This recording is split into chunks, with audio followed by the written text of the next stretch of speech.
ஹல்லேலூயா. தேவனுக்கு மகிமை உண்டாவதாக.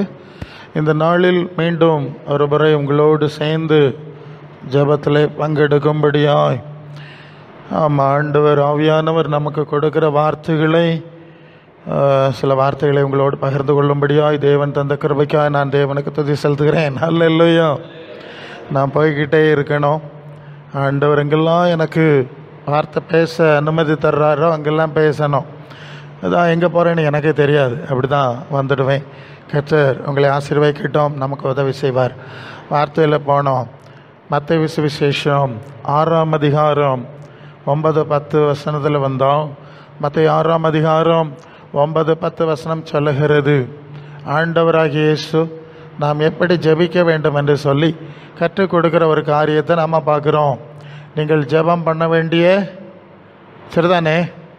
மத்தேயு 6:9 நீங்கள் ஜெபம் பண்ண வேண்டிய விதமாவது என்று ஆரம்பித்து, பரமண்டலங்கள் பிதாவே உம்முடைய நாமம் பரிசுத்தப்படுவதாக, உம்முடைய ராஜ்யம் வருவதாக, அடுத்தது அது துதி மகிமை, உம்முடைய சித்தம் பரமண்டலங்களிலே செய்யப்படுகிறது போல பூமியிலேயும். ஓகே, அதுதான் இன்னைக்கு சப்ஜெக்ட். நம்முடைய ஜெபத்தினுடைய முதல் பகுதி எப்படி இருக்க வேண்டும்? பொதுவாக நாம் ஜெபம்னு சொன்னோன்னே நம்முடைய தேவைகள், நம்முடைய பிரச்சனைகளுக்கு தேவனிடத்தில் வர்றது தான் ஜெபம்னு நினச்சிட்ருக்கிறோம். ஆனால் இங்கே ஆண்டவர் படித்து கொடுக்குறாரு, அப்படி இல்லை. பரலோக தேவனுடைய சித்தம் பரலோகத்தில் நிறைவேறது மாதிரி என் வாழ்க்கையில், என் வீட்டில், என் கிராமத்தில், என் சபையில், என் தேசத்தில், இந்த உலகத்தில் நிறைவேறணும். ஹல்லேலூயா. நல்ல கவனிங்க. ஆண்டவர் நம்மை அழைத்திருக்கிறார். உலக மனிதர்களிடத்திலிருந்து நம்மை அவர் அழைத்திருக்கிறார். எதற்கு அழைத்திருக்கிறார் என்று சொன்னால், அது 1 பேதுரு 1ஆம் அதிகாரத்தில் வர்றீங்கல்ல, உங்களை அழைத்தவர் பரிசுத்தராய் இருக்கிறது போல நீங்களும் உங்கள் நடவடிக்கைகள் எல்லாவற்றிலும் 15-16 பரிசுத்தராய் இருங்க, நான் பரிசுத்தர் ஆகையால் நீங்களும் பரிசுத்தராய் இருங்கள் என்று எழுதியிருக்கிறது. ஹல்லேலூயா. நீங்கள் லேவியராகமம் 20ஆவது அதிகாரம் 26ஆம் வசனத்தில் வரும்போது, நான் பரிசுத்தர் நீங்களும் எனக்கேற்ற பரிசுத்தர்களாக இருப்பீர்களாக, நீங்கள் என்னுடையவர்களாக இருக்கும்படி, அந்த வார்த்தை அங்கே இருக்கும், என்னுடையவர்களாக இருக்கும்படி நான் உங்களை மற்ற ஜனங்களை விட்டு பிரித்தெடுத்தேன் என்று சொல்லி அன்று இஸ்ரவேலின் ஜனங்களை குறித்து சொன்ன அந்த வார்த்தை உண்டு. அதே காரியத்தை இயேசுவின் பிரதான சீடனாகி பேதுரு எழுதின முதல் நிருபம் 1 பேதுரு 2ஆம் அதிகாரம் 9 நீங்களோ உங்களை அந்தகாரத்தினின்று தம்முடைய ஆச்சரியமான ஒளியினிடத்திற்கு வரவழைத்தவருடைய புண்ணியங்களை அறிவிக்கும்படி தெரிந்து கொள்ளப்பட்ட சந்ததி, ராஜரீக ஆசாரிய கூட்டம், பரிசுத்த ஜாதி, அவருக்கு சொந்த ஜனமாக இருக்கிறீர்கள். இதே வார்த்தை தான் லேவியரில் நீங்கள் என்னுடையவர்களாக இருக்கும்படி. ரெண்டும் ஒன்று தானே? சரி, அப்போ பரலோக தேவனுடைய பிள்ளைகளாக இருக்கும்படி தேவன் நம்ம அழைத்திருக்கிறார். எல்லாருமே தேவன் படைத்தார் என்ற ரீதியில் எல்லாரும் தேவ பிள்ளைகள் தான். ஆதாமுடைய வம்சத்தில் வந்தவர் எல்லாரும் தேவனால் படைக்கப்பட்ட தேவ பிள்ளைகள் தான். ஆனால் பரலோக தேவனுடைய சித்தம் செய்யாததுனால தான், ஆதாம் ஏவாள் சாத்தான் சித்தம் செஞ்சதுனால தான் தேவ சாயல் இழந்தாங்க, மகிமை இழந்தாங்க, எல்லா ஆசீர்வாதம் இழந்தாங்க. அது ஆதியாகமம் 3:16-19 ஏவாள்கிட்ட சொல்லிட்டார், நீ பெருக வேண்டாம், உன் பிள்ளைகள் ஒன்றை விட மோசமாக இருக்கும். ஆமாம், நீ போயிட்டல்ல, மகிமை இழந்துட்டல்ல, உன் வம்சம் வருஷத்தை வம்சமாக இருக்காது, பூமி உன்னிமித்தம் சபிக்கப்பட்டிருக்கோன்னு ஆதாம்கிட்ட சொல்கிறார். நீ உயிரோடு இருக்க நாள்லாம் வருத்தத்தோடு வாழணும், மண்ணில் இருந்து எடுக்கப்பட்டாய், மண்ணுக்கு திரும்ப. சாபம் வந்துடுச்சு, எல்லாம் தேவ சாயல் போச்சு, நித்தியம் போச்சுது, எல்லாம் சாபத்தில் விழுந்து இந்த சூழ்நிலையில் இருக்கிறோம். இந்த எல்லா மனுஷரும் ஆதாம் ஏவாள் ஏவாள் மூலம் சாத்தானுக்கிட்டுள்ள போயிட்டாங்க. காயின் கொலைகாரனாக மாறிட்டான், தம்பியை கொலை செஞ்சான், அவனும் சாத்தான் சித்தம் செஞ்சான்னு சொல்லி யோவான் 4:8-44 ஆண்டவர் சொல்லுவார், பிசாசு ஆதி முதல் மனுஷ கொலை பாதகன். அப்போது ஆதாம் ஏவாளை கெடுத்தாச்சு, காயினை கொலைகாரம் ஆக்கியாச்சு.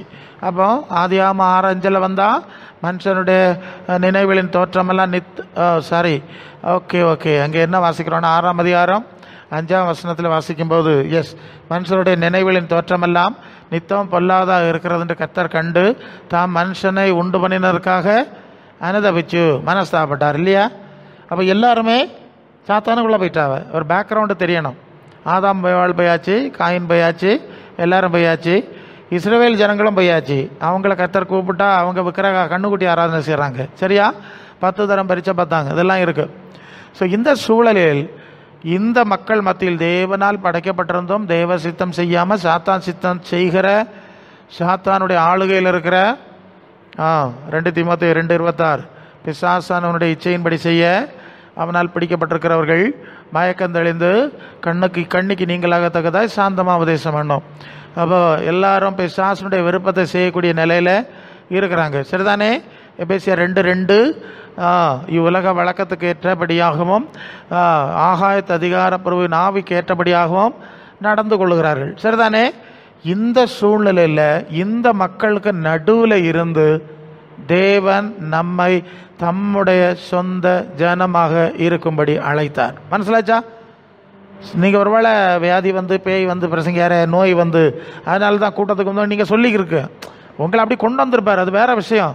அது ஏன் கொண்டு வந்தார், எதற்கு கொண்டு வந்தார்னா தனக்கு சொந்த பிள்ளைகளாக இருக்கும்படி கொண்டு வந்தார். அல்ல அப்போ தன்னுடைய சித்தத்தை, ஏன்னா ஆதாம் ஏவாள் தேவ சித்தம் செய்யலைல்ல, அந்த வம்சத்தில் வந்த நம்ம பரலோக தேவனுடைய சித்தத்தை செய்யும்படி, அதை அறிந்து கொண்டு அதில் நடக்கும்படி நம்மை அழைத்திருக்கிறார். அல்ல அப்போ நம்முடைய ஜபத்தின் முதல் பகுதி இருக்கணும். என்ன எப்படி இருக்கணும்? நமக்கு சித்தமானதை செய்ய எங்களுக்கு கற்றுத்தாரோம். அல்லையா? எங்களுக்கு உதவி செய்யும். நான் கேட்கறதெல்லாம் நீர் தாரோம், நான் போயிட்டே இருப்பேன், எனக்கு பின்னால் வரோம், அப்படியெல்லாம் சொல்லப்படாது. இல்லையா? தாவீது என்ன சொல்லுகிறான்? கர்த்தரை எப்போதும் எனக்கு முன்பாகையா பின்பாகையா? முன்பாக தானே வச்சோனோ. அவர் முன்னால் போனோம், நம்ம பின்னால் போனோம். சரிதானே? என் ஆடுகள் என் சத்தத்துக்கு செவி கொடுக்குறது, அவை எனக்கு பின் செல்லுகிறது. இயேசுக்கு பின்னால் போகணுமா முன்னால் போகணுமா? நம்ம முன்னால் சாடி போயிட்டு நான் போராடம் எல்லாம் நீர் வாராண்டை ஆண்டவரேன்னு சொன்னால் அது தப்பு. இல்லையா? அப்போது உம்முடைய சித்தம் என்னது, உம்முடைய வழி என்னது, நான் எப்படி நடக்கணும், எப்படி வாழணும், இதுதான் நம்முடைய ஜபத்தினுடைய முதல் பகுதி. விசுவாசிகள் ஆகும்போது ஞான ஸ்நானம் பெற்று உள்ள சீசர்கள் ஆகும்போது முதல் பிரச்சனை இதுதான். இனி நான் தேவ சித்தம் செய்வேன், இது இயேசுவை பின்பற்றுவேன். ஸோ இப்படிப்பட்ட ஒரு ஜபம் இருக்க வேண்டும். இருக்குதா ஜபம்? சொல்லுங்கள். நம்முடைய ஜபம்னு பல ரீதியில் ஜபம் உலகம் முழுதும் இருக்குது. நான் பல சூழ்நிலையில் பேசுகிறேன். நம்முடைய ஜபம் என்ன, எதற்கு அழைத்தீர், உம்முடைய நோக்கம் என்ன, உம்முடைய சித்தம் என்ன, கற்றுத்தாரும் என்ன நீங்கள் கேட்டீங்களா? அதுக்கு ஜபம் பண்ணியாளா? உம்முடைய சித்தம் என் வாழ்க்கையில் நிறைவேறணும், பூரணமாக நிறைவேறணும். என் சுயம் அதுக்கு தடையாக வரப்படாது. என்னது? எனக்கு சுயம் தடையாக வரப்படாது, எனக்கு சொந்த அறிவு வரப்படாது, இந்த உலகத்தில் பாரம்பரியம் தடையாக வரப்படாது. நமக்கு சித்தம் மட்டும் நிறைவேறணும். உதவி செய்யணும். முதலாவது ஜபித்தீர்களா? ஜபித்து ஆக வேண்டும். இல்லையா? இல்லைன்னா மற்ற ஜபங்கள்லாம் வேஸ்ட் ஆயிரும். முதலாவது இந்த ஜபம் அது ரோமர் 12:1-2 நீங்கள் உங்கள் சரீரங்களை தேவனுக்கு பிரியமான ஜீவ பலியாக ஒப்பு கொடுக்க வேண்டும் என்று தேவனுடைய இரக்கங்களை முன்னிட்டு உங்களை வேண்டிக் கொள்கிறேன். இதுவே நீங்கள் செய்யத்தக்க புத்தி உள்ள, அப்போ புத்தி உள்ள ஆராதனை இருக்குது, புத்தி இல்லாத ஆராதனை இருக்குது இல்லையா? அதானே அர்த்தம் ஆகுது. அது மத்தேயு 15 அதிகாரத்தில் 8-9 இந்த ஜனங்கள் வாயினால் சேர்ந்து உதடுகளால் கனம் பண்ணுறார்கள், இருதயம் விலை இருக்குது, மனுஷனுடைய கற்பனை வழியிலே நடந்துக்கிட்டு வீணா எனக்கு ஆராதனை செய்கிறாள் சொல்லியிருக்குல்ல. அங்கே வீண் ஆராதனை ஆண்டவர் சொல்கிறார். இங்கே அப்போஸ்தலனாகிய பவுல் மூலம் ஆவியானவர் சொல்கிறார் புத்தி இல்லாத ஆராதனைன்னு சொல்லுவார். அப்போ நம்மை தேவ சித்தம் செய்யும்படி பலியாக, காணிக்கையாக, முழுமையாக தேவ ஆண்டவருடைய பாதத்தில் வைக்கிறது தான் புத்தி உள்ள ஆராதனை. இல்லை அப்படி செய்யாமல் சும்மா டேடி மம்மி உயிரே தயிரேன்னு சத்தம் போட்டு ஒன்றாவும் போட கிடையாது. புரியுதா? நம்ம சூழ்நிலை இன்னைக்கு போயிட்டு இருக்க லட்சணம், அதுக்கப்புறம் தானே நம்ம சிந்திக்கணும், அதை பார்க்கணும். சரி, அப்போ முதல் விஷயம். அடுத்த வசனம் என்ன சொல்லுது? புத்தியுள்ள ஆராதனை, அதாவது காணிக்கையாக ஜீவ பலியாக ஒப்பு கொடுக்கறதுனா என்ன தெரியுமா? ஜீவ பலியாக ஒப்பு கொடுக்கறதுனா என்ன தெரியுமா? அது எப்படி பிரசங்கியாரு ஜீவ பலின்னு சொல்லுதிய, அது எப்படின்னு கேட்டால் அடுத்த வசனம் 2ஆம் வசனம் ரோமர் 12:2 நீங்கள் இந்த பிரபஞ்சத்துக்கு ஏற்ற வேஷம் தெரியாமல் தேவனுக்கு பிரியமும் நன்மையும் பரிபூர்ணமான சித்தம் இன்னதென்று பகுத்து அறியத்தக்கதாக மனம் புதிதாகிறதுனாலே மறு ரூபம் கவனிக்கிறீங்களா? ஹல்லேலூயா. அப்போ 2 தேவன் இருக்கு. அங்கே தேவனுக்கு பிரியமம்னு போட்டிருக்கு. அதில் ஒரு வார்த்தை கூட போட்டால் நல்லா இருக்கும், பரலோக தேவனுக்கு பிரியமம். ஹல்லேலூயா. தேவனுக்கு பிரியம்னா அது அர்த்தம். பரலோக தேவனுக்கு பிரியமும் நன்மையும் பரிபூர்ணமான சித்தம் என்னதென்று பகுத்தறியத்தக்கதாக மனம் புசாகணும். பரலோகியா எந்த தேவன்? எந்த தேவனுக்கு பிரியம்? அப்போ வேற ஒரு தேவன் இருக்கானா? இருக்கான் இல்லையா?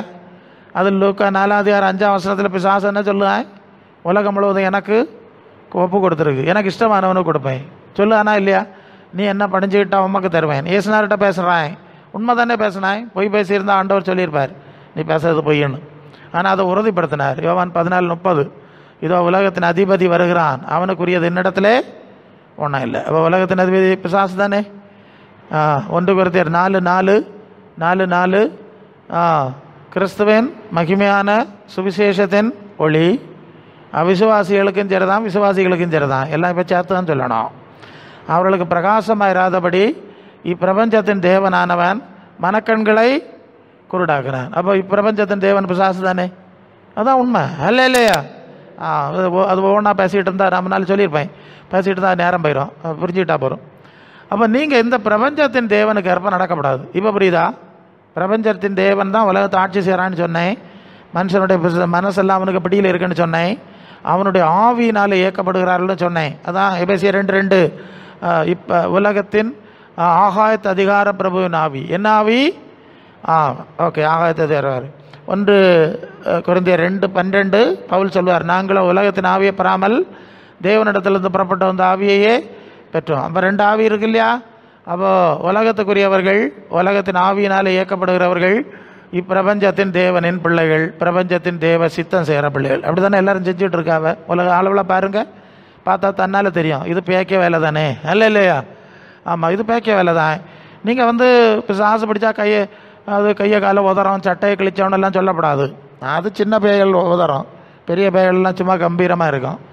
நாங்கள் பார்த்துருக்கோமே, எத்தனை கூட்டங்களில் நான் பேசுகிறேன், இங்கே பிரசங்கம் பண்ணிகிட்டு இருப்போம், பிரசங்கம் பண்ணிகிட்டு இருக்கவளே அங்கேருந்து ஆட ஆரம்பிச்சிடும், அல்ல இல்லையா? ஒரு இடத்துல ஒரு வீட்டுக்கு விட்டோம், கன்னியாகுமரி பக்கம். இப்படி முதல்ல பாத்திரம் தோத்திர மாதிரிலாம் நடந்து ஒரு பொம்பளை இருந்தது, துள்ளி குதித்து அந்நிய பாஷையெல்லாம் பேசி பயங்கர ஆர்ப்பாட்டம் பண்ணிச்சு. அப்புறம் நான் ஒரு செய்தி சொன்னேன், அது 6:33 மத்தேயு, முதலாவது தேவனுடைய ராஜ்யத்தை அவருடைய நீதியையும் தேடுங்கள். அப்போ தேவன் ஆட்சி செய்கிற ஒரு விஷயம் இருக்குது, தேவனுடைய ஆட்சி செய்கிற ஒரு சூழ்நிலை இருக்குது. அப்போ தேவனுடைய ஆட்சிக்கு வெளியே வேற ஒரு ஆட்சி இருக்குது, பரலோக தேவனுடைய ஆட்சி இருக்குது, வேற ஒரு ஆட்சி இருக்குதுன்னு அந்த 2ஐயும் பற்றி லேசாக பேசிகிட்டு இருந்தேன். ஒரு 2 நிமிஷம் பேசக்குள்ளே அந்த அந்நிய பாஷை பேசி துள்ளி குதிச்ச பொம்பளை அந்த கையை 2ஐயும் முறைக்கிட்டாய், நான் யாருன்னு தெரியுமாடா? நான் சொன்னேன், நீ யாருன்னு தெரியும், நான் விரும்பல, ஓடி போயிருந்தேன். அல்ல இல்லையோ, சுருண்டு தரையில் விழுந்து சர்ப்பம் மாதிரி நெளிஞ்சு வாமிட் பண்ணி ஓடி போச்சு. முதல்ல அந்நிய பாஷை, பிறகு சர்ப்பம். அந்நிய பாஷைக்கு எதிராக பேசலை, உங்கள் எல்லாரை விட நான் அதிகமாக அந்நிய பாஷை பேசுகிறேன், அல்ல இல்லையா? பிசாசு அந்நிய பாஷை பேசுகிறான். நான் கிருபாசனம் கிறிஸ்துவன் சபையில் ஞானஸ்நானம் எடுத்தேன். காஞ்சிரக்கோட்டு சாது ஏசாசன் இருந்த காலம். அப்போ அங்கேயாக நான் பேப்டைஸ்ட். ஸோ பரிசுத்தாவியை பெற்ற பிறகு என்னோடய ஊழிய அழைப்பையும் சாதையாக தான் சொன்னாங்க. அவங்க தான் சொன்னாங்க, நீ போயிட்டே இருக்கணும், உனக்கு தேவன் இடம் ஆயத்தம் பண்ணுற இடத்துல எல்லாம் அவர் தர்ற வார்த்தையை பேசிடு, அவர் கற்றுத்தந்து தர்றதெல்லாம் பேசிடுன்னு சொன்னனால தான் நான் இந்த பிரசங்கியார் ஆனேன். அப்போது அவங்க எனக்கு ஒரு சில அறிவுரை சொன்னாங்க. அதில் சொன்ன ஒரு முக்கியமான விஷயம் சொல்கிறேன். ரொம்ப ஷார்ட்டாக தான் பேசுவாங்க, அதையும் பேச மாட்டாங்க, அதான் உண்மை. அந்த வார்த்தை இப்படி சொன்னாங்க, டேய் பிசாசு அந்நிய பாஷை பேசும் பார்த்துக்க. எப்படி?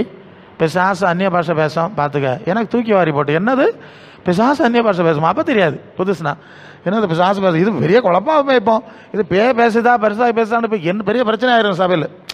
அவர் ஒன்றும் அவர் பாட்டு பேசிடுவார் சாது. அப்படி வச்சுக்கிட்டேன்.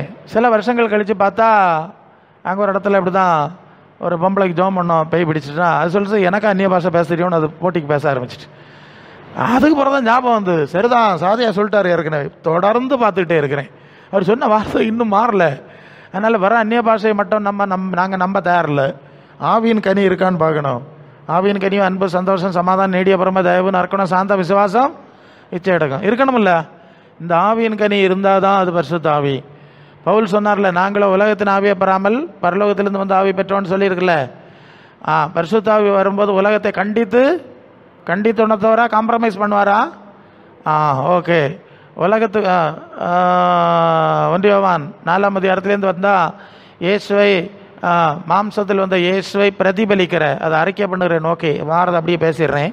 அதில் ஒரு வசனம் இருக்குது, ஏன்னா நீங்கள் எல்லா ஆவியை நம்பாமல் அந்த ஆவி தேவனால் உண்டாயிட்டோ என்று சோதித்து பார்க்கணும் அப்படின்னு யோவான் சொல்வார். அது 1 யோவான் 4ஆம் அதிகாரத்தில் 1லேருந்தே இருக்குது. அப்போ எதனாலே தேவனுடைய ஆவி அறியலான்னா, மாம்சத்தில் வந்த இயேசு கிறிஸ்துவை அறிக்கைப்படுகிற எந்த ஆவியும் தேவனால் உண்டாயிருக்கிறது. இந்த வசனத்தை நீங்கள் சரியாக கவனிக்கணும். அதில் ஒரு சின்ன ப்ராப்ளம் உண்டு. அந்த வார்த்தை இப்படி இருக்குது, மாம்சத்தில் வந்த இயேசுவை தேவனுடைய குமாரன் என்று அறிக்கை பண்ணிவிட்டால் அது பரிசுத்த ஆவி என்பது மாதிரி தான் அது பார்த்தா தெரியும். அந்த அறிக்கை பண்ணுதல் என்ற வார்த்தையை இங்கே தப்பாக மொழிபெயர்த்திருக்கிறாங்க. மாம்சத்தில் வந்த இயேசுவை பிரதிபலிக்கிற புரிஞ்சுதா? ஏறக்குறைய ரெண்டும் அர்த்தம் கிட்ட தான் இருக்கும். இயேசுவை போல வாழுகிற, இயேசுவன் மாதிரியில் நடக்கிற, புரிஞ்சுதா? அதுவும் அந்த வார்த்தையினுடைய சரியான பொருள். பலவேளை இயேசுவே தேவனுடைய குமாரன் சத்தம் போட்டோன்னா அது பரிசுத்தாவி நினச்சிட்றீங்க. நான் பார்த்துருக்கேன் பிசாசு அல்ல இல்லையா? ஏன்னா பிசாசுகளும் இயேசுவை தேவனுடைய குமாரன் அறிக்கையிட்டேன்னு சொல்லி லூக்கா 4:41 இருக்குது. சரிதானே? இயேசு இருந்த காலத்திலே தேவனுடைய குமாரன்னு பிசாசு அறிக்கப்பட்டா இந்த காலத்தில் எவ்வளோ அதிகம் இல்லையா? அந்த வார்த்தை சரியான பொருள் இயேசுவை பிரதிபலிக்கிற. ஏன்னா அது 1 யோவான் 2:6 அதை யோவான் சொல்லிட்டு தான் இங்கே வந்தார். அது என்ன சொல்லுது? அவருக்குள் நிலைத்திருக்கிறேன்னு சொல்கிறவன் அவர் நடந்தபடியே தானும் நடக்கணும். இப்போ சரிதானே? அப்போ இயேசுக்குள்ளே இருந்த ஆவி இருந்தால் அவரை போல தான் நம்ம வாழ செய்யும். அவருக்குள்ளே இருந்த கனி தானே நமக்கு வரும். சரிதானே? அப்போ உலகத்தின் ஆவி வந்தால் உலகத்தின் கனி வரும். அங்கே இருக்குது 1 யோவான் 4:5 அவர்கள் உலகத்துக்குரியவர்களாக உலகத்துக்குரியவர்களை பேசுகிறார்கள், உலகம் அவர்களுக்கு செவி கொடுக்கும். நான் தேவனால் உண்டானவன், தேவனை அறிந்தவன்களுக்கு செவி கொடுக்குறான், தேவனால் உண்டாயிராதவன் எங்களுக்கு செவி கொடுக்கறதில்லை. இதனாலே சத்திய ஆவி என்னதென்றும் வஞ்சக ஆவி என்னதென்று அறிந்திருக்கிறோம். அந்த 4 முழுசும் இந்த ஆவியை பகுத்தறியதான். அப்போ வஞ்சிக்கிற ஆவி இயேசுவை தேவனுடைய குமாரன் சொல்கிறதுனால அது பரிசுத்தாவி கிடையாது. இயேசுக்கு ஏற்ப வாழ்ந்தால் அது பரிசுத்தாவி. சரிதானே? சந்தேகம் இல்லையே. இயேசுவை பிரதிபலித்தல், அதான் அந்த வார்த்தை. இயேசுவை போல, இயேசுவை பிரதிபலித்தல்னு சொன்னேன். அதான் மொழிபெயர்ப்பு அப்படி தான் வந்திருக்கணும். அப்போ இப்படி இல்லாத ஆவி நிறைய இருக்குல்ல. அந்நிய பாஷை பேசுது, குறி சொல்லுதில்ல, ஏதோ அப்படிலாம் போகுது எடா கூடான்னு உங்களுக்கு தெரியணும். ஏன்னா இன்னைக்குள்ள கிறிஸ்தவ சூழ்நிலை சிக்கலில் போகுதில்ல. அது அப்போஸ்தலர் 16:16 குறி சொல்ல ஆவியை உடைய ஒரு ஸ்திரீ இருந்தாள். அவள் பவுலையும் சீலாவையும் பார்த்து என்ன சொன்னாலாம்? இவள் தேவனுடைய ஊழியக்காரர்கள், ரட்சிப்பின் வழியை நமக்கு போதிக்கிறவர்கள். சொன்னது யாரு? குறி சொல்லுகிற ஆவி. அவள் எவ்வளோ கரெக்டாக சொல்லிட்டா பற்றியெல்லாம். சரிதானா? அங்கே இருக்கு, இப்படி அநேக நாள் செய்து கொண்டு வந்தாள். பல நாள் இப்படி சொல்லியிருக்கா. அப்படின்னா பல நாள் பவுலை ஏமாத்திருக்கா. அப்படி தானே அர்த்தம் ஆகுது. அடுத்தது பவுல் சொன்னார், இயேசு நாமத்தில் ஓடிப்போ. உடனே அந்த பிசாசு ஓடி போச்சு. சரியா? அப்போது எவ்வளவு சாமர்த்தியம். அதனால் குறி சொல்கிறது, அந்நிய பாஷை, வெளிப்பாடு சொல்கிறதுனால மட்டும் அது பரிசுத்தாவின்னு முடிவெடுக்க முடியாது. வேறு ஆவிகளும் நல்லா வேலை செய்யுது. இதெல்லாம் நல்லதுதான். அந்நிய பாஷை பேச தடை பண்ணாதிருங்கள், தீர்க்க தரிசனம் சொல்ல நாடுங்கள், அதெல்லாம் இருக்கட்டும், இருந்துட்டு போட்டு. கனி இப்படி இல்லையா இருக்குது அல்ல இல்லையா? சக்க மரம், பலா மரத்தில் மாங்காய் காய்ச்சா எப்படி இருக்கும்? வாழை மரத்தில் தேங்காய் தொங்கினா எப்படி இருக்கும்? இது மாதிரிலாம் இருக்குது. ஸோ கனி தான் முக்கியம். ஏன்னா இன்றைக்கி நிறைய பெந்தைக்கோஸ்த கோலத்தில் இது பெரிய பிரச்சனை. நான் சபைகளுக்கு இந்த செய்தியை சொல்லணும், அதை எனக்கு ஆண்டவர் தந்திருக்கிறார் அல்ல இல்லையா? கனி ஏசுன்னா ஏசுன்னு சொன்னியாப்பா, அவர் எப்படி வாழ்ந்தார், அவர் ஒரு மாடல் காண்பிச்சார், அதில் இருக்குதியான்னு பார். அப்போஸ்தலருடைய அஸ்திபாரம், அது எபேசியர் 2:20, அப்போஸ்தலர் தீர்க்கதரிசி அஸ்திபாரம் கிறிஸ்து மூலக்கல். இயேசு சொன்னது செஞ்சது, அப்போஸ்தலர் சொன்னது செஞ்சது. ஓகே, ஒரு ஐடியா கிடச்சிட்டா? பெரிய குழப்பம், சபையெல்லாம் உடஞ்சி நாசம் ஆகிட்டு இருக்கு, அஸ்திபாரம் எல்லாம் உடஞ்சிட்டு போகுது. சரி, இப்போ என்னன்னா, பரலோக பிதாவின் சித்தத்தை செய்ய நாம் ஜெபிக்க வேண்டும். பரலோக பிதாவின் ஆவி நமக்குள்ளே வந்து அப்படித்தான் நம்மை நடத்த முடியும். இதுதான் முதலாவது விஷயம். சரியா? சரிதானே? ஒரு ஐடியா இருக்குல்ல? சரி, பரலோக பிதாவின் ஆவி நமக்குள்ளே வந்து செயல்பட்டால் பரலோக பிதா சித்தம் செய்யும்படி எப்படி ஜெபிக்க தூண்டும் என்கிற 1-2 பார்க்கலாமா? அது எபேசியர் 3:16 என்ன சொல்லுது? நீங்கள் அவருடைய ஆவியினாலே உள்ளான மனுஷனில் வல்லமையாய் பலப்படணும். சரிதானுங்களா? வசனம் சரியா? பரிசுத்த ஆவியானவர் வந்தால் என்ன செய்கிறாராம்?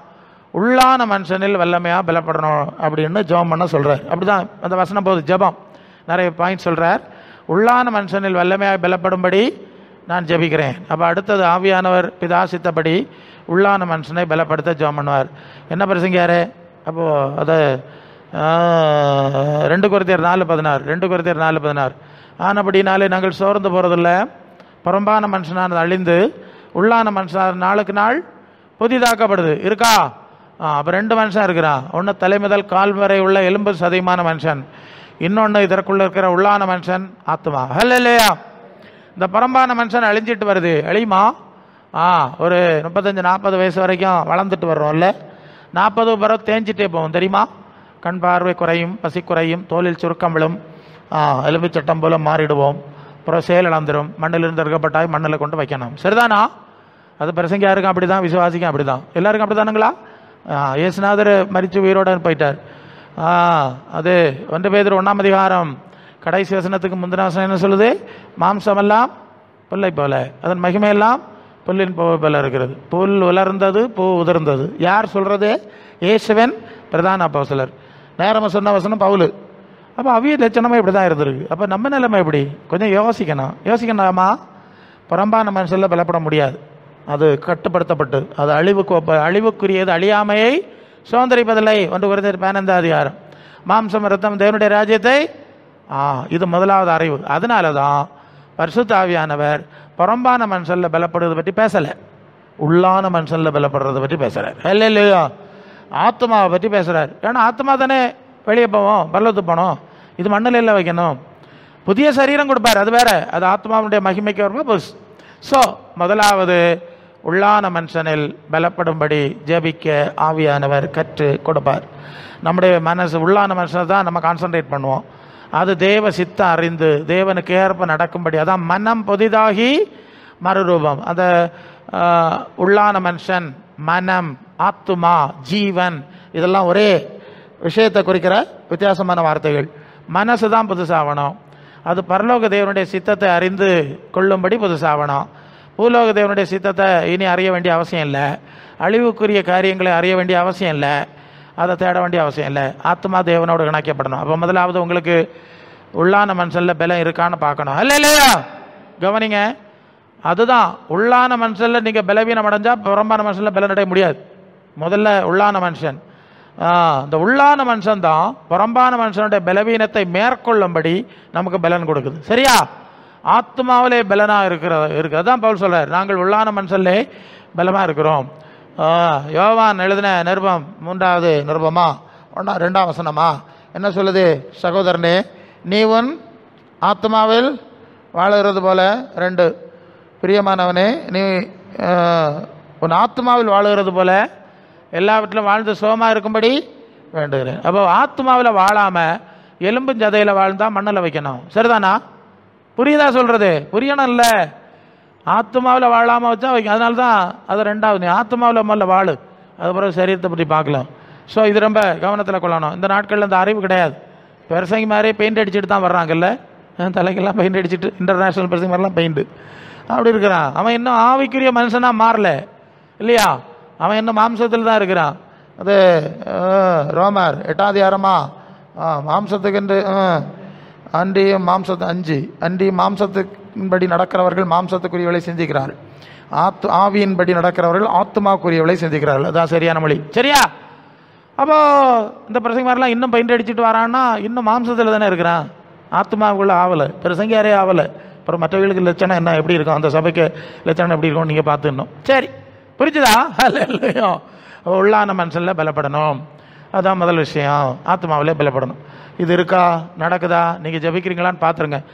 ஆத்மாலாம் கிடக்கட்டு பிரசங்காரு, நமக்கு சுவாத்தமா மட்டும் போதும்னு போனீங்கன்னா அவ்வளோதான், தோக்க வேண்டிய ஜபம் தோல்வி அடைந்து விடும். இல்லையோ? உங்கள் ஜப வருஷம் இப்படி தான் இருக்கணுமா? அப்போ தான் அதான் பிதாவுக்கு சித்தத்தினுடைய முறை. அதனால் சரீரத்தை ரொம்ப பெருசாக நினைக்காண்டாம். உனக்கு இருக்கிற இந்த பலத்தோட இப்போ நான் சொல்கிறேன். Okay okay. அதாவது இந்த கொரோனா வந்துல்ல, கொரோனா வந்தபோது நிறைய ஊழியக்காரெல்லாம் மரிச்சு போனாங்க. சரிதானா? விசுவாசிகளும் ஊழியக்காரெல்லாம் மரிச்சு போனாங்க கொரோனாவில். அப்போ நாங்கள் இதெல்லாம் சிந்திப்போம், ஆண்டவரே குழாய் நோய் உனக்கு வராது, அது அவங்களுக்கு வர வியாதி உனக்கு வர பண்ணலாம் சொல்லியிருக்கு, இவங்களுக்கு இப்படி ஆயிடுச்சு, இவங்க இப்படி தான் பிரசங்கம் பண்ணாங்க, பிரசங்கம் பண்ண பிரசங்க யாரும் பண்ணார். இப்போ என்ன பண்ணுது, பிரச்சனை ஆயிடுச்சு. ஸோ எங்களுக்கு நான் கொஞ்சம் ஓப்பனாக தான் பேசுகிறேன். நான் ஒரு ஊழியர் கூட்டங்களில் எல்லாம் சில வேளை நாங்கள் ஊழியர்கள் கூடி ஜோம் பண்ணுவோம் சில சூழ்நிலையில். அப்போ அந்த சந்தர்ப்பம் அந்த கொரோனா முடிஞ்சு அப்போ தான் திறந்து விட்டாங்க. ஸோ ஜெபிக்கும்போது இந்த முக்கியமான பாயிண்ட், ஆண்டவரே ஊழியக்காரில் இந்த வியாதி, ஏன்னா நிறைய பேருக்கு அப்படி ஆனதுனால பாதிக்கப்படாது, விசுவாசிகளை பாதிக்கப்படாது, விசுவாச பிள்ளைகளை பாதிக்கப்படாது அப்படின்னு ஜப பாயிண்ட் வச்சோம், ஜெபம் பண்ணோம். இது வாரத்தில் ஒரு நாள் நடக்கும். நான் போவேன். நான் ஒரு நாள் பைக்கில் போயிட்டுருக்கேன். சில வேளை அந்த ஜப கொடுக்கையில் சில ஆலோசனை சொல்லுவோம், ஒரு 1/2 மணி நேரம் வந்து யாராவது மாறி மாறி வார்த்தை சொல்லுவோம். அதில் எனக்கும் சான்ஸ் கிடைக்கும். நான் பைக்கில் போயிட்டுருக்கேன், அங்கே போகிறேன். போகும்போது நினச்சிட்டே போகிறேன், எங்கள் சூழ்நிலை எப்படி இருக்குது, எல்லாம் ஜெபிக்கிறோம். நான் ஒரு வேளை இன்றைக்கி செய்தி சொல்ல வேண்டிய வந்துடுமா, எப்போவுமே அப்படி தான் ஜெபம் பண்ணிட்டு அப்படி போகும்போது அப்போது கொரோனா வந்துட்டு இந்த பிரச்சனை எல்லாம் இருக்குது. அப்படியே தியானிச்சுட்டு போகிறேன். என் மனசில் ஆவியானவர் கேட்குறாரு, டேய் உங்களையெல்லாம் எதுக்குடா நான் உயிரோட வைக்கணும்? நான் சொல்கிறேன், அப்படி சொல்கிறேன், உங்களையெல்லாம் நான் எதுக்கு உயிரோட வைக்கணும்?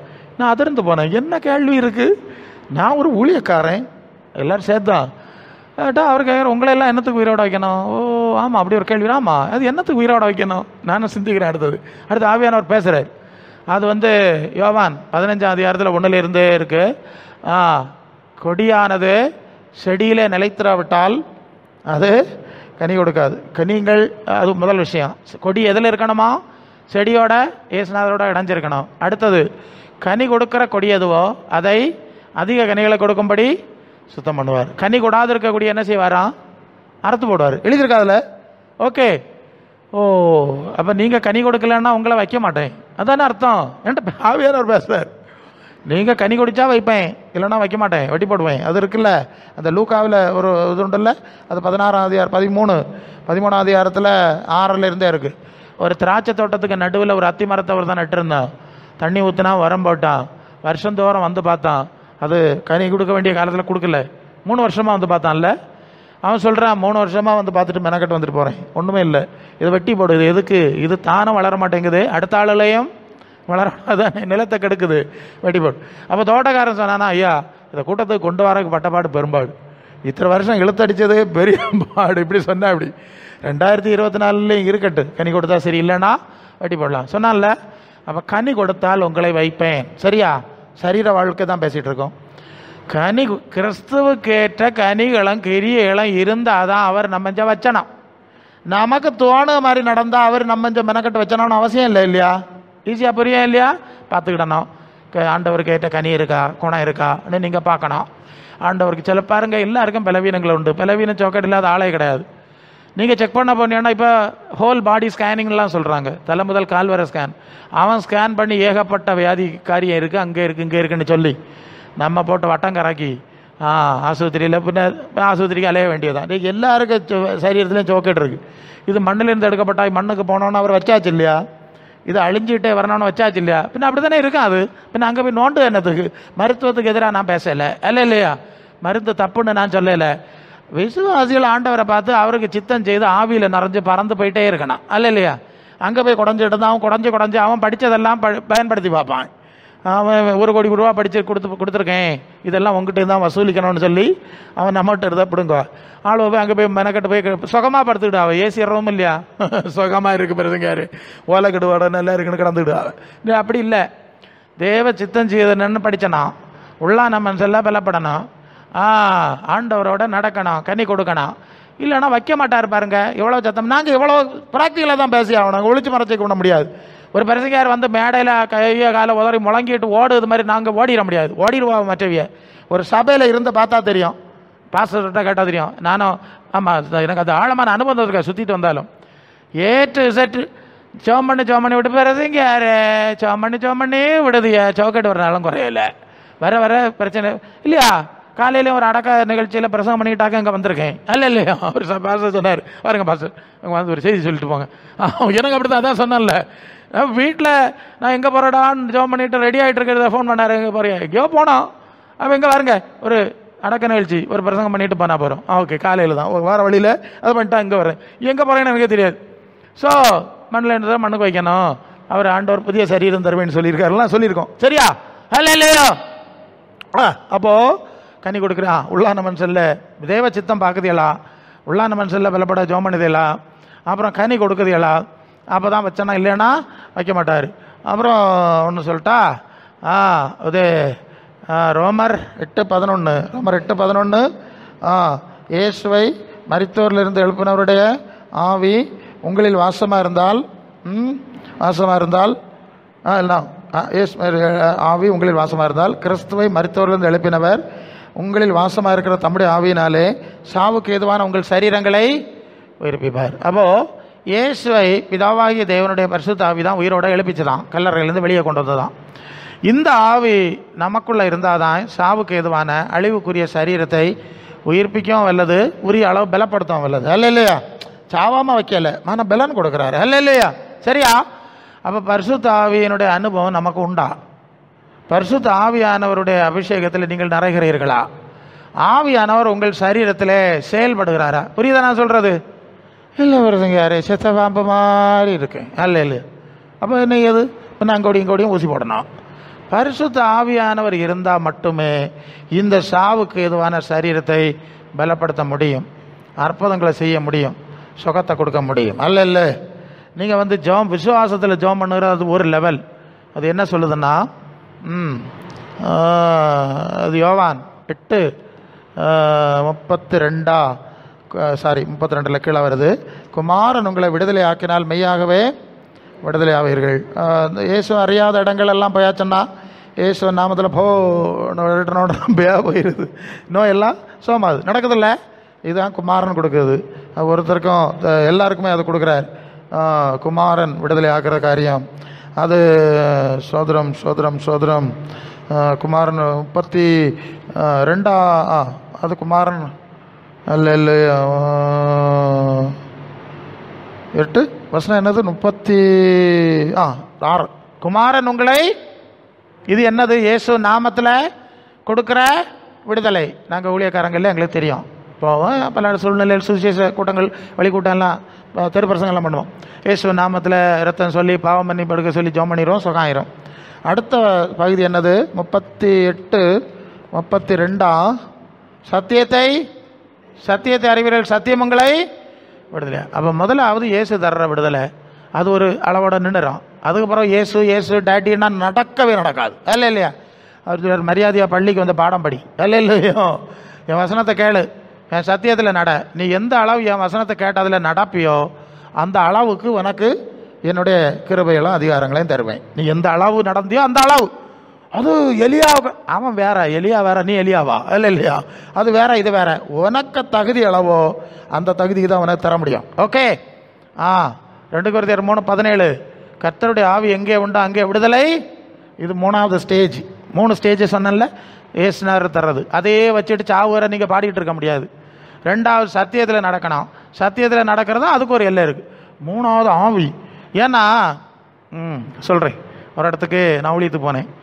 அது அந்த இடத்துல பாஸ்டர் இல்லை, அந்த மதர் அவங்க சொன்னாங்க, எங்கள் பாஸ்டர் இல்லை, நீங்கள் வந்து தான் எல்லாம் நடத்தணும் அப்படின்னு சொன்னாங்க. ஸோ நாங்கள் போயிட்டு இருந்தோம், ஸ்கூட்டரில் போயிட்டு இருந்தோம். நாங்கள் போயிட்டு இருக்கும்போது அந்த சர்ச்சுக்கு சபைக்கு ஒரு குறிப்பிட்ட தூரத்தில் போனோன்னே ஒரு வல்லவன் வந்து என்னை இறக்கி ஒரு கயிறு வச்சு என்ன இறக்கி கட்டினா எப்படி இருக்கும் அந்த மாதிரி பைக்கில் ஸ்கூட்டரில் போய்ட்டுருக்கேன். ஸோ அப்படி போய்கொண்டே இருக்கும்போது அப்போ எனக்கு மனைவி டாக்டர் நான் குடும்பஸ்தேன், என் மனைவி பேக்கில் இருக்கிறாங்க. ஸோ நான் சொன்னேன், ஏதோ ஒரு வல்லம் என்ன அப்படி இறக்கமாக பிடிச்சிடுற மாதிரி நான் ஃபீல் பண்ணுறேன், நீ ஜோம் பண்ணிட்டே வா, நம்ம போனோம். சரி, எப்படியும் போய் சேர்ந்துட்டேன். அங்கே போய் முழங்கால் போட்டு டபாலி பாக்கா தாமிஃபா நாமா ரச்சினா அப்படி அந்நிய பாஷை எனக்கு பறந்து வந்துடும். அவள் ஒரு என்னை இறக்கி ஒரு கயிறு கட்டியிருக்க மாதிரி நான் ஒரு காட்சி பார்க்குறேன். அந்த கயிறில் இந்த இடத்துல தீ வைக்கிறாங்க, நெருப்பு இறக்கி கட்டியிருக்கு. இறக்கி கட்டியிருக்க இடத்துல தீ வச்சா நடக்கும், டபார் அந்த கயிறை அத்து தரிச்சிடும் இல்லை, அப்படி அந்த கட்டு தரிச்சிட்டு எனக்கு விடுதலை உண்டாயிட்டு.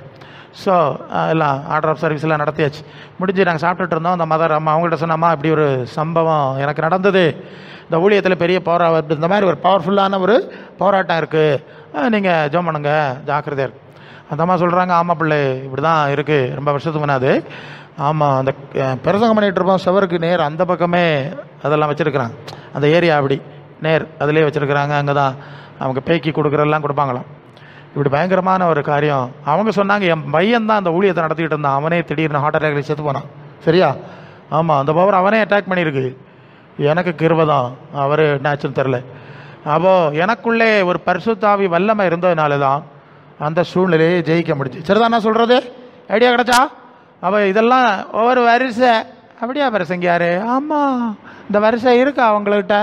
பாருங்க, ரத்தம் தான் அடிப்பியலோ, சத்தியம் என்னன்னு பார்க்க மாட்டியாலோ, பரிசுத்தாவியினுடைய அனுபவத்தில் நடப்பியலோ எனக்கு தெரியல, வாரத்தில் போகிறேன் அவ்வளோதான், நான் இப்படி தான் தெரியாது வாரம். இப்படியெல்லாம் போனாதான் அந்த தேவ கிருபை, தேவ வல்லமை, தேவ அதிகாரம் எல்லாம் நமக்குள்ளே அனுபவிக்க முடியும். அல்ல இல்லையா? சொல்கிறேன், ப்ராக்டிக்கல் சொல்கிறேன், ஆவின்னு வந்ததுனால சொல்கிறேன். நான் படுத்திருக்கேன் ராத்திரி, ஒரு பக்கத்தில் இருந்து ஒரு பயங்கரமாக குளிர் காய்ச்சல் மாதிரி என்னமோ ஒன்றும் என்ன அப்படி உழைஞ்சி ஒரு டைப்பாக ஒரு சைடில் இருந்து எனக்குள்ளே நுழைஞ்சி அப்படி என்ன அப்படியே எனக்கு குளிர் காய்ச்சல் என்னெல்லாமல் வருது. இந்த நேரம் மரப்பக்கத்துலேருந்து இன்னொரு வல்லமை அதை எதிர்த்து நிற்குது. புரியுதா? நான் அதை படுத்திருக்கேன், உறக்கத்தில் நடக்குது, பார்த்துட்டே இருக்கு.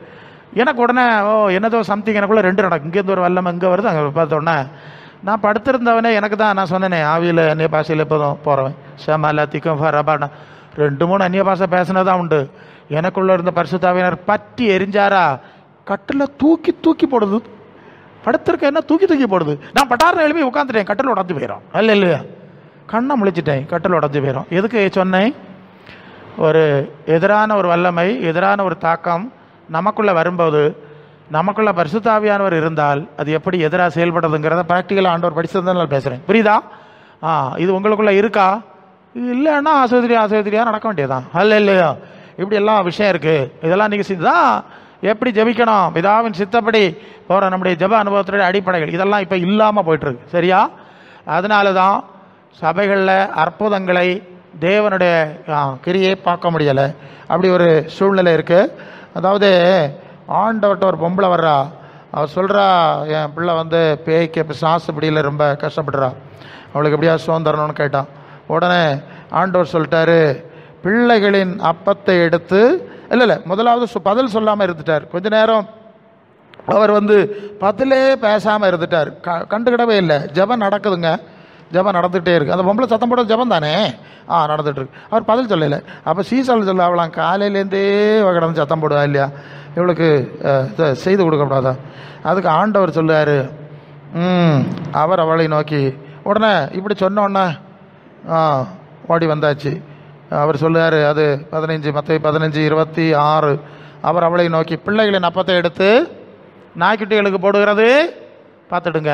ஏசப்பா ஏசப்பா டேட்டி மம்மின்னு ஓடி வந்து ஆளுகளுக்கிட்ட பார்த்து ஆண்டவர் சொல்லு வார்த்தையாகுது, நீ நாயாக்கம் பேயாக்கம் உனக்கு தரமாட்டேன் சொல்லியிருக்கார்ல, இருக்க தானே சொல்லணும் அப்படின்னு சொல்லிட்டார். நம்மன்னா கொஞ்சம் கோவம் வந்து ஓடிடுவோம். வழி இல்லைன்னா சரி, அந்த பொம்பளை சொல்லுது, சரிதான் ஆண்டவரே நீர் உண்மை தான் சொன்னீர், பொய்யா சொல்லலை, நான் நாய் தான், பேய் தான், நரி தான், அடிமை தான் அப்படி தானே சொல்கிறோம். பல வேலை நாய் தான், பேய் தான், எனக்கு சரி பிள்ளைகளுக்கு தர்றது எனக்கு தரமாட்டீரு, அதுவும் வாஸ்தவம் தான்.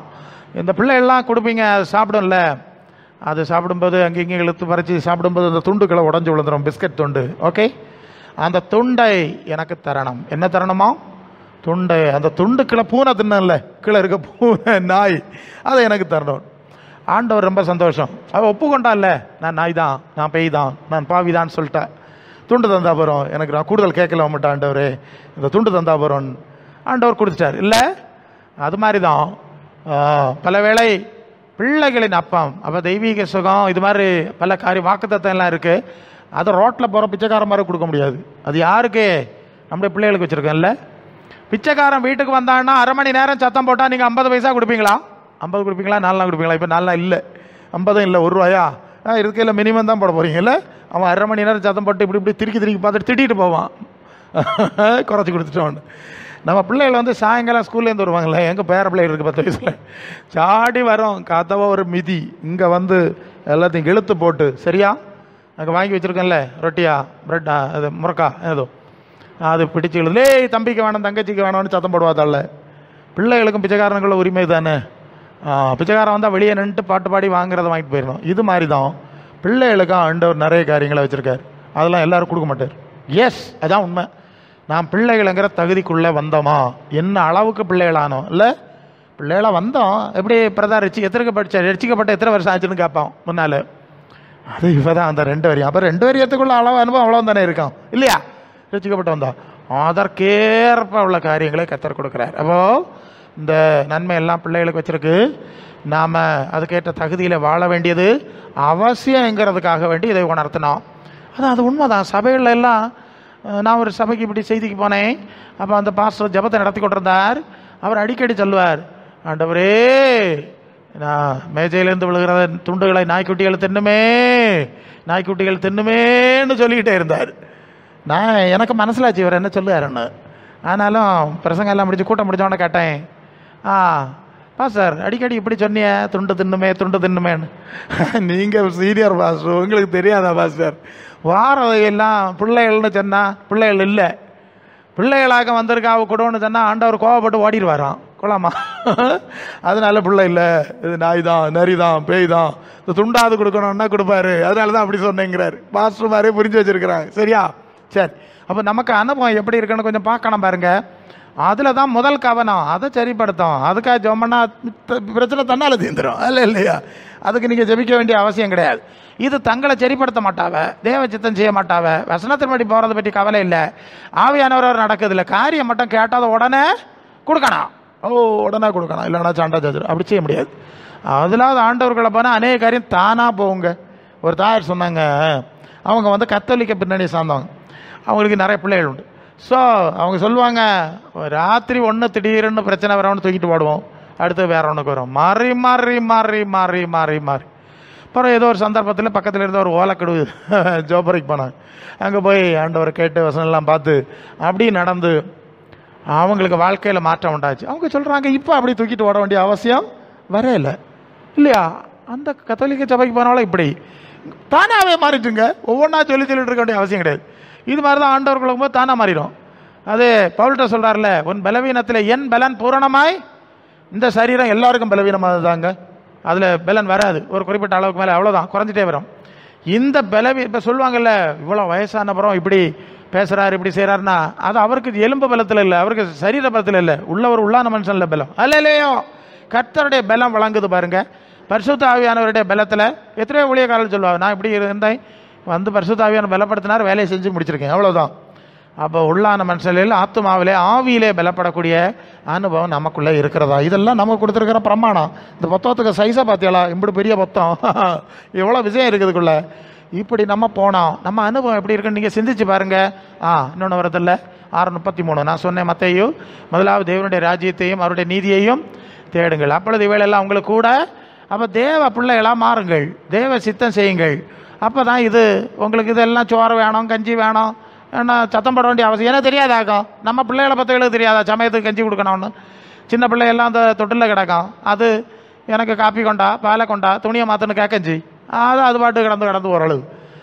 தாய் தான் அந்தந்த நேரம் தண்ணி கொடுக்குறா, பாலை கொடுக்குறா, துணியை மாத்திரா, இல்லை அப்படி தானே வளர்த்தோம், அப்படி தானே. ஸோ நமக்கே இப்படி தெரிஞ்சால் அவருக்கு தெரியாதா? தெரியும். நம்ம அவருக்கு பிள்ளையா தொட்டில் கிடக்கணுமே, அதுலேயே அவசியம். சும்மா சாடி தொட்டில் விட்டு இறங்கி ஓடிட்டா என்ன செய்யுது, உள்ள கிடந்தா கொடுப்பாரு. சரியா? சரி, அப்போது ஆண்டவருடைய பிள்ளைகளாக மாறுறதான் முதல் விஷயம். மற்றதெல்லாம் அவர் கொடுக்குறாரு, இல்லைன்னா கொஞ்சம் ஈஸி, இவ்வளோ கஷ்டம் கிடையாது. நிறைய பேர் இந்த பிள்ளைகள் ஆகிற விஷயத்தில் தேவ சித்தம் செய்கிறதுல சரியாக நடக்கலை. நாங்கள் உலகத்தின் சித்தம்தான் செய்வோம், எல்லாரும் மாறுறது மாதிரி நடக்கிற மாதிரி தான் நடப்போம், ஆத்திரம் வந்தால் மட்டும் வருவோம் அப்படின்னு சொல்கிறாங்க. நீங்கள் அப்படின்னு தெரில, சில கூட்டத்துக்கு வருவாங்க, இங்கே வந்தால் ஜெபம் பண்ணி சோகம் கிடச்சிடும், ஓடி போயிடுவாங்க. அப்புறம் ஊழியக்காரர் பைக்கில் போவார், போகிற வர வழியில், அண்ணா போகிற பைக்கை எடுத்து தான் பிரதர் நமக்கு தெரிஞ்ச மாதிரி இருக்கு, பிரதர் நீங்கள் எங்கள் சபைக்கு அன்னைக்கு வந்தியாளா? உங்களுக்கு ஜெபம், ஆமாம் பாஸ்டர் என்ன கட்டில் தூக்கிட்டு வந்தாவ, நீங்கள் தான் செபம் பண்ணி சோகம் கிடச்சிது. அப்படியா? அப்போ கூட்டத்துக்கு காண இல்லையே, இப்போ நல்லா இருக்கேன் பிரசங்கியார். கொள்ளாமா, அவன் நல்லா இருந்தால் வரமாட்டாளாம், நல்லா இல்லைன்னு தான் வருவாளாம். இது சில இடத்துல நடக்குது. அப்படிலாம் நீங்கள் நடக்கப்படாது, அல்ல இல்லையா? சுகம் தந்தாருன்னா இது ஆண்டவர் தந்தது, அப்போ அவருக்கு சித்தம் செய்ய தான் உயிரோடு இருக்கணும், வேறு வழியில் வேறு வேணுக்கு இருக்குதுக்கு. இந்த உலகம் தான் நமக்கு சொந்தம் இல்லையே, நாங்கள் உலக சித்தம் செய்வோம், சோத்தம் சித்தம் செய்வோம். அது எபேசியர் 4:17 மற்ற பிரஜாதியார் தங்கள் வீணான சிந்தையில் நடக்கிறது போல ஒரு வார்த்தை இருக்கு, ஈனி நடவாதிருங்கள். சரியா? முன்னால் நடந்தால் போட்டு பழைய காலம் தெரியாதில்ல, நடந்துட்டோம். இனி விசுவாசியான பிறகு அது மாதிரி நடக்காதே, திட்ட சாட்சியாக எச்சரிக்கிறேன்னு சொல்கிறார் பவுல். அது பிலிப்பியர் 2:19 கோணலும் மாறுபாடும் உள்ள சந்ததியின் நடுவிலே குற்றமற்றவர்களும் தேவனுடைய மாசற்ற பிள்ளைகளாக இருக்கும்படி எல்லாவற்றையும் முறமுறப்பு இல்லாமலும் தர்க்கிப்பு இல்லாமலும், இப்படி தான் செய்யணுமோ, அப்படி தான் போகணுமோ, அந்த பாஸ்டர் அப்படி இல்லையோ, இந்த விசுவாசி இப்படி இல்லையோ, இந்த பேச்சு என்னத்துக்கு? உனக்கிட்ட பேசு, ஆண்டவருக்கு நீ கீழ்ப்படிச்சு ஆண்டவரோட நடந்து போ, அவர் சொல்லு சத்தத்துக்கு கீழ்ப்படி, ஆவியானவர் நடத்துகிற விதத்தில் நடந்துக்க. 2:15 பிலிப்பியர் 2:15 அவர் சொல்லது கேட்க மாட்டேன், அந்த பிரசிக்கார் அப்படி போகிறார். நான் நேற்று ஒரு இடத்துல ஜபிக்கப்பான ஒரு பாஸ்டர் கூட்டிட்டு போனார். நான் போகிற இடம்லாம் எனக்கு சுவிசேஷம் பேசணும். என்ன பேசுறது? நான் அப்படி கொஞ்சம் பேசிகிட்டு இருந்தேன். உங்கள் வீட்டில் பைபிள் இருக்கான்னு கேட்டேன். விவிலியம் கத்தோலிக்க சூழ்நிலை இருக்குது. படிச்சிருக்குதியாளா? ஆமாம் படிச்சிருக்கோம். அது மாதிரி வாழ்ந்துருக்குதியாளா? அதோட நடத்திட்டாவ. அது அது அது ஏசுநாதருக்கு வசனம் வாசித்தியலான்னு கேட்டேன். எத்தனை வருஷம் நீங்கள் இந்த பைபிளை வச்சுருக்குதிய? அதுபடி நடந்தியலா? கிறிஸ்தவ குடும்பங்களுக்கு சாபம் எப்படி வருதுன்னா, அவங்க பாவம் ஒன்றும் வேற ஒன்றும் செய்யாண்டான், இந்த புத்தகத்தை படிக்காமல் இருந்தாலே சாபம் வந்துடும். அல்ல இல்லையா? ஆமாம். இன்னைக்கு நம்ம வாழ்கிற மாதிரி ஒரு காலத்திலே மனுஷன் வாழலை. உலகம் தொடக்கம் முதல் முடிவு வரை அத்தனையும் எழுதி பதிச்சு தமிழில் மொழிபெயர்த்து உங்கள் கையில் கொடுத்துருக்கு. எந்த காலத்தில் கொடுத்தாவலாம்? நடக்கலை. நீங்கள் எதை தூரப்படுறீங்க? ஓசியா இல்லை வருதில்ல, என்னுடைய வேதத்தின் மகத்துவங்களை எழுதி கொடுத்தேன், அதை அவர்கள் அந்நிய காரியமாய் வழங்குவோமா? சொல்லுங்க. இதை தூக்கி தூரப்பட்டு செதலரிச்சா வச்சுக்கிட்டு மரத்தடி, தென்னடி, பனையடி எங்கோடிலாம் சுத்து வாழுவ. எங்கே போகிறதுக்கு? அல்ல இல்லையா? அப்போ அப்படின்னாவ உடனே அப்படியாக்க இப்படியாக்க நான் வசனெல்லாம் பைபிள் படிச்சிருக்கேன். அப்படியா எடுங்கண்ணே. பைபிளை எடுக்க வச்சு அது வெளிப்படத்தில் 21:8 சிலை வழிபாட்டுக்காரரியாவே மொழிபெயர்ப்பு விக்கிரக ஆராதனைக்காரர் யாரும் 2ஆம் மரணமாகி அக்னி கடலே பங்கடைவார்னு எழுதியிருக்கு. சரிதானே? வாசிங்கண்ணே, வாசிங்க, திருப்பி வாசிங்க. சரிதானா? சிலை வழிபாட்டுக்காரருக்கு நரகத்துக்கு போகணும் உங்கள் விவிலியத்தில் எழுதியிருக்கு. அப்புறம் யாத்திராமத்தில் நீ ஒரு வடிவத்தையோ உருவத்தையோ ஓவியத்தையோ வரையாது, அவங்க மொழிபெயர்ப்பு. சரியா? படம் கூட வரையாது, சேவிக்காதனால. அது இப்படி சொன்னோன்னு அவங்க சொல்கிறாங்க, அது பெந்தேகோஸ்தேக்காரன் மாதிரிலாம் அவியா கள்ளமாரு. அவனுக்கு பெரிய ஒரு ஆள் சொல்லுது, நான் இப்படி சொல்லிட்டு இருக்கேன், அங்கே ஏதோ ஒரு ஆள் இங்கே பெந்தேகோஸ்தேக்காரன் உண்டு, அவியெல்லாம் பயங்கர களவாக்கம். ஏய், உனக்கு உங்கையில் விவிலியத்தை எழுதி தந்திருக்க விஷயத்தை உன்னிட்ட சொன்ன, நீ அங்கே போகிறா? பெந்தேகோஸ்தேக்காரன் கள்ளம் என்ன? கள்ளனுக்கு ஏற்ற பலனை கர்த்தர் அவனுக்கு கொடுப்பாரு. நீ விக்கிரக ஆராதனைக்காரினா உனக்குள்ள பலனை உனக்கு தரணும். அவர் எழுதியிருக்கு இல்லையா? 3ஆம் 4ஆம் தலைமுறை ஒரு விசாரிப்பேன் நடத்தியாச்சு. அல்ல இல்லையா? உனக்கு சொன்னது உனக்கு இல்லையா? இப்போ காரியம் ஆகணும், அவைகளுக்கு காரியம் ஆகண்டா. அதுக்கு மேலே பேசலை, மரியாதையாக உட்காந்தாச்சு. மரியாதையெல்லாம் பார்க்கணும். உங்களுக்கு என்னத்தை தோணுது? அப்போ பிரசங்கியாரே இப்போ தோண்ட என்னத்தையெல்லாம் வரோன்னு தெரியாது, வர்றான். நீங்கள் நினச்சிக்கிட்டனா ஒவ்வொருத்தரம் புனிதன் புனிதை இன்னும் நினச்சிக்கிட்டனா தோண்ட வர்றான். உங்கள் புனித லட்சணம் எம்பிடணும். ஆஃப் ஆயிட்டு ஆண்டவருக்கு ஒப்பு கொடுக்கணும். ஒப்பு கொடுத்து இல்லாமல் ஜோம் பண்ணணும். நான் அப்படி தான் ஜோம் பண்ணேன். ஆண்டவரே சொல்லியிருக்கேன், ஒப்பு கொடுத்தா இதுகளுக்கு நன்மையை செய்யணும். சொன்ன ஆண்டவரை பின்பற்றுவேன், அவர் சொன்னால் நடப்பேன். கோயில் குளமெல்லாம் பேசலை. அப்போஸ்தலர் தீர்க்கதரிசி சொன்னால் நடப்பேன், திருத்தூதர் சொன்னால் நடப்பேன். ஒப்பு கொடுத்தா வேணா நன்மை செய்யும். இப்படி தான் ஜெபம். அல்ல இல்லையா? ஒப்பு கொடுத்தா வரேன், இல்லைன்னா வராது. ஆமாம், நீங்களும் ரொம்ப பேசினீங்க இல்லையா? நானும் சரி, நான் சட்டத்தை பேசிக்கிட்டு ஜெபம் ரொம்ப எந்த எடுத்து அனுப்புனாங்க. சரி, அப்போ என்ன புரிஞ்சுக்கிட்டோம்? இது மாதிரி நிறைய வரோம். அதெல்லாம் ஆண்டவரோட நடக்கணும். இது ஆண்டவரோட நடந்து ஆண்டவர் இருக்கிறத போகிறதுக்காக நம்ம கூப்பிட்டுருக்குது. உலகத்தோட நடந்து உலகத்தின் உயர்ந்த மலைக்கு மேலே ஏறுறதுக்கு கூப்பிடல. சரியா? அதாக இப்போ பிரச்சனை. 4ஆம் அதிகாரம் லூக்கா 4:5 பிசாசு இயேசுவை எங்கே கொண்டு போகிறான்? மலைக்கு, உயர்ந்த மலைக்கு, பூமியின் உயர்ந்த ஸ்தானங்களில் உட்கார பண்ணுவேன். உயர்ந்த ஸ்தானம் எங்கே இருக்கு? வெளிப்படுத்தின விசேஷம் 3:21 நான் ஜெயங்கொண்டு பிதாவாகிய தேவனுடைய வலது பாசத்தில் வீற்றிருக்கிறது போல ஜெயங்கொள்கிறவனையும் எங்கே உட்கார பண்ணுவேன்? பிதாவாகிய தேவனுடைய வலது பாசத்தில் என்னுடைய சிங்கம். அப்படி தானே சொல்லியிருக்கு. ஏசுநாதர் சொல்கிறார், நான் இருக்க இடத்துக்கு கூட்டிகிட்டு போய் அங்கே வைப்பேன் அப்படிங்கிறார். கொலோசியர் 3:1-2 கிறிஸ்து தேவனுடைய வலது பாரசத்திற்கு மேலானவளை தேடுங்கள், பூமிக்கிரியலை அல்ல மேலானவளை தேடுங்கள் எழுதியிருக்கா? சரியா இருக்கு, தப்பில்ல. பேசியர் 2:15 என்ன சொல்லுது? கிறிஸ்துடைய கூட எழுப்பி உன்னதங்களில் அவரோடு கூட உட்காரவும். எங்க உட்காருது? 2:7 மலைக்கு மேலே யாரும் இதை பற்றி ஆண்டவர் பேசலையே. சொல்லியிருக்காரு, அவர் ஒரு மலையை சொல்லியிருக்காரு, பார்த்துடுங்க. வெளிப்படுத்தல் 14ஆம் அதிகாரம். சியோன் மலை. என்ன மலை? பரலோகத்தில் இருக்க சியோன் மலையில ஆட்டுக்குட்டியானவர் நிற்கிற லட்சத்தினால அங்கே ஒரு மலை இருக்கு. இது எங்கே போகிறதுக்கு இல்லையா? நம்ம கூப்பிட்டுருக்கு. அதுக்கு தகுதி அடைகிறதுக்கு இல்லையா? கொஞ்ச நாள் வச்சிருக்கு.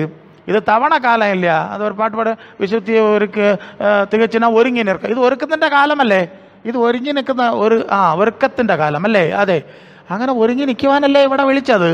നമ്മൾ അതൊന്നും നോക്കാതെ അവിടെ എവിടെയും കണ്ണ് ഉരുട്ടുക. അവിടെ അങ്ങോട്ടാണ്, ഇവിടെ ഇങ്ങോട്ടാണ്, இப்படி உருட்டினா அவனை உருட்டிட்டேனடா சொல்லுது, புரியுதா? ஆவியானவர் பேசிட்டு இருக்காரு. அல்ல இல்லையா? நம்ம அனுபவத்தில் உள்ள குறைகளை எல்லாம் முதல்ல அவரு பவுலு நான் கர்த்தர் கூலியும் செய்கிறேன். யார் கூலியும் செய்கிறாராம்? கர்த்தருக்கு ஊழியம் செய்கிறேன், கடவுளுக்கு தெய்வத்துக்கு ஊழியம் செய்கிறேன், யெகோவா தேவனுக்கு ஊழியம் செய்கிறவனாக்கும் ஓட்டம். என்ன செய்கிறாரு?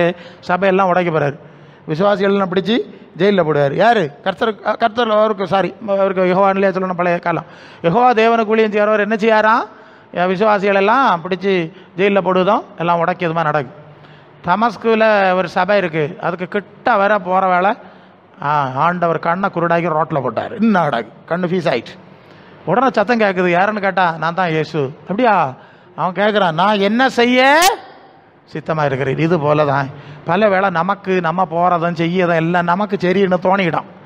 போகிறோம் பிரேக்கு போட்டு வழியில் நிறுத்தின பிறகு தான் இனி நான் என்ன செய்யுது ஆண்டவர் எனக்கு. இதுக்கு தான் அந்த சில பிரேக்கிங் சூழ்நிலையில் தேவன் நமக்கு ஆனால் வரலன்னா நம்ம பாட்டுக்கு போயிடுவோம், கேட்க மாட்டோம். அப்போ இப்போ கேட்க போறிய, ஆண்டவரே நான் என்ன செய்ய? அதுதான் பிரச்சனை. இப்படி கேட்டு நீங்கள் பழகிட்டா பேயை நீங்கள் விரட்டாண்டா தன்னால் போவோம். சோக்கேடு மாற வேண்டிய சோக்கேடு மாறும், வேண்டிய அளவு செய்வார், எல்லாம் செய்வார்னு சொல்லல, அவசியத்துக்கு இருக்கணும் இல்லையா, அவருக்கு வேலை செய்யணுமே. ஆக இப்போ நம்ம அர்ப்பணிக்க போகிறோம். உங்களுடைய சித்தம் நிறைவேற என்னையும் அர்ப்பணிக்கிறேன். அந்த பாட்டை எடுங்க, பிரதர் எடுங்க. தெய்வ சித்தம் நிறைவேற என்னையும் படைக்கிறேன்,